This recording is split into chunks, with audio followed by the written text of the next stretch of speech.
So all the problems on number 9 are all simplification problems. They're some kind of complicated version of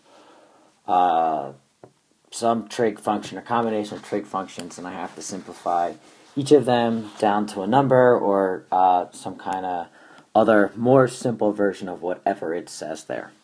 So many of them are complementary angle formulas. What I mean by that is kind of what I wrote over here in green. So we got this right triangle right here. The sine of A and the cosine of B are going to be the same thing. You'd be like, well, that doesn't tell me anything. But this is where A and B add up to 90 degrees. So right here in the cosine, what adds to 90 with 20? Well, that would be 70. And then here, what adds to 90 with 4? That would be 86. Or I could do it in radians. If they're both pi over 2, or if one was pi over 3, then the other would be pi over 6. But anyway,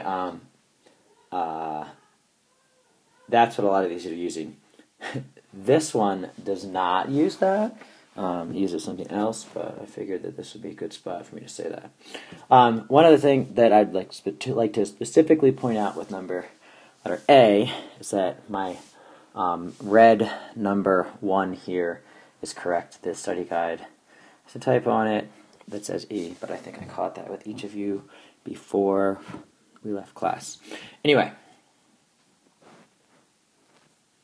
for this particular problem, I'm using these two things in blue over here on the right.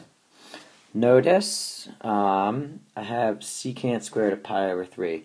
I'm kind of, I see sine squared, I see secant squared. I think maybe I'm going to try to use one of these, or this Pythagorean identity, which we spent some time working with. So the question is, I got sine squared, so I got this piece. Can I get a cosine squared somewhere? So can I turn this into a cosine squared? Well, what I notice is I have secant, and I know that secant is related to cosine. It's 1 over cosine. So I'm going to rewrite this part in particular. So I'm going to write this as sine equals sine squared. I got pi over 3, not.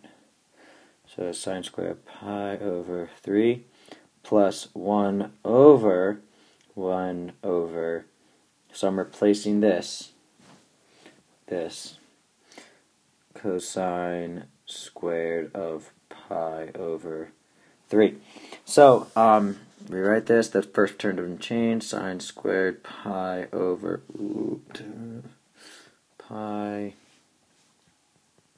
over 3 plus, 1 over cosine squared pi over 3 just gives me cosine squared pi over 3.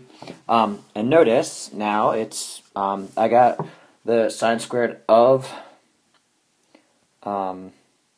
an angle, cosine squared of the same angle. They're being added together. It's just this formula with my theta being equal to pi over 3 in both of them. Since they're the same, I just know that that simplifies down to 1 because of that.